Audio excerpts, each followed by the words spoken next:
Hello friend, welcome back to my channel Supriya 007। আশা করছি তোমরা খুব ভালো আছো আর আমিও খুব ভালো আছি। তো আজকে আরও একটা নতুন ভিডিও নিয়ে তোমাদের সামনে চলে এসেছি। তো শীতকাল পড়ে গেছে। শীতকাল পড়ে যাওয়া মানে আমাদের প্রত্যেকটা মায়েদের চিন্তা বাচ্চার ঠান্ডা সর্দি কাশি, আর যারা নিউ বেবি আর কি প্রথম শীতকাল পাচ্ছে তাদের মায়েদের আরও বেশি চিন্তা।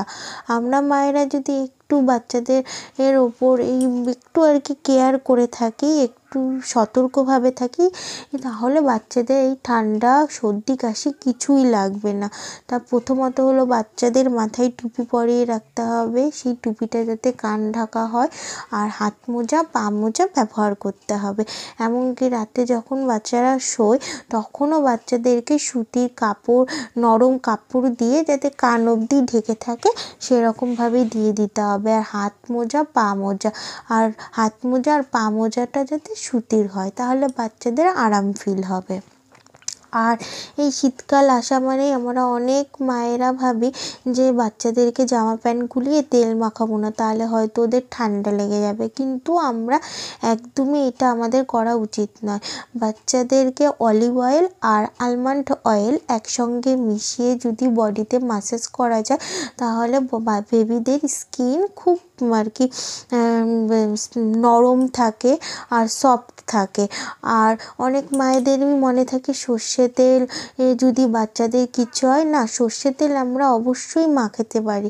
বাচ্চাদের প্রথমে সর্ষে তেল কানে মানে কানের পেছনে আর হাতের কনুইতে দিয়ে দেখতে হবে। যদি বাচ্চাদের কোনো র্যাশ না ওঠে তাহলে মানে আর কি বাচ্চার শুট হয়েছে। আর অবশ্যই সেই সর্ষে তেলটা ঘানির খাঁটি সর্ষে তেল হতে হবে। আর বাচ্চার যদি না হলে বাচ্চার যদি ঠান্ডার প্রবলেম না থাকে তাহলে নারকেল তেলও মাখাতে পারো। আর তারপরে অনেক মায়েরা আবার ভাবে যে বাচ্চাদেরকে স্নান করাবো না, তা একদমই ভুল। বাচ্চাদেরকে শীতকালেও স্নান করানো উচিত। উষ্ণ কুসুম গরম জলে বাচ্চাদেরকে স্নান করানো। আর প্রথমে জলটা চেক করার জন্য আমাদের কনুইতে একটু ডুবিয়ে দেখতে হবে। যদি কুসুম গরম জল হয় তাহলে সেই কুসুম গরম জলে স্নান করানো উচিত।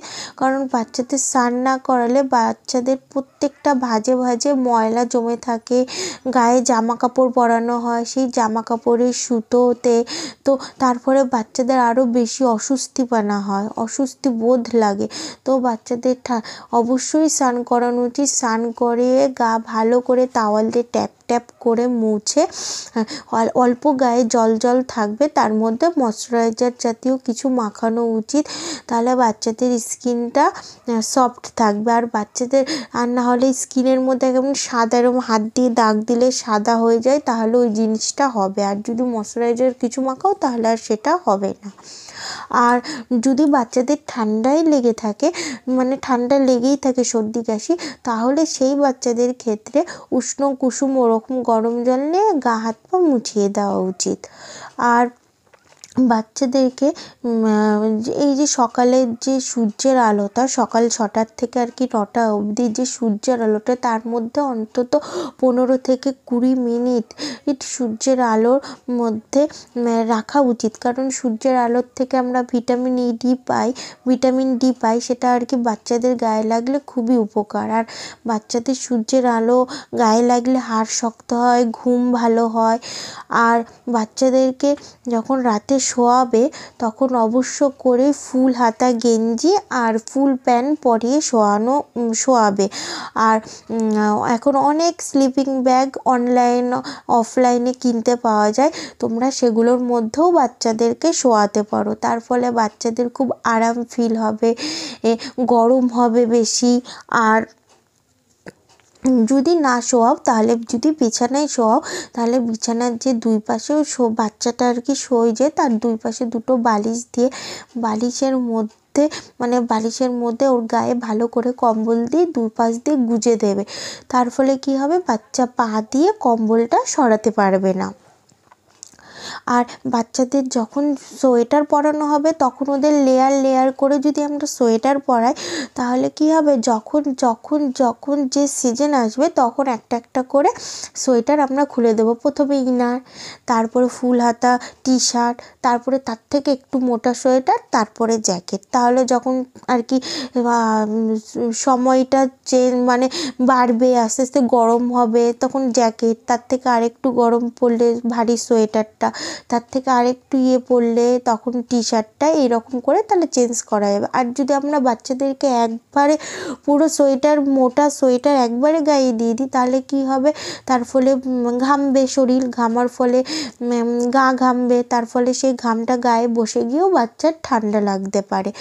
আর বাচ্চাদেরকে যখন সোয়েটার পরানো হবে তখন মাঝে মাঝেই বুকে হাত দিয়ে দেখতে হবে, মাথায় টুপি পরানো হলে মাথায় হাত দিয়ে দেখতে হবে ঘামছে কি না।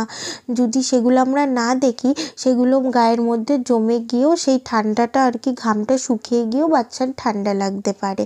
তো আজকের ভিডিওটা আমি মানে এখানে বাচ্চাদের আর কি কী করে সর্দি হাঁটি, আমরা যদি এই জিনিস কটা একটু কেয়ার করি তাহলে বাচ্চাদের একদমই ঠান্ডা, সর্দি, কাশি কিছুই লাগবে না।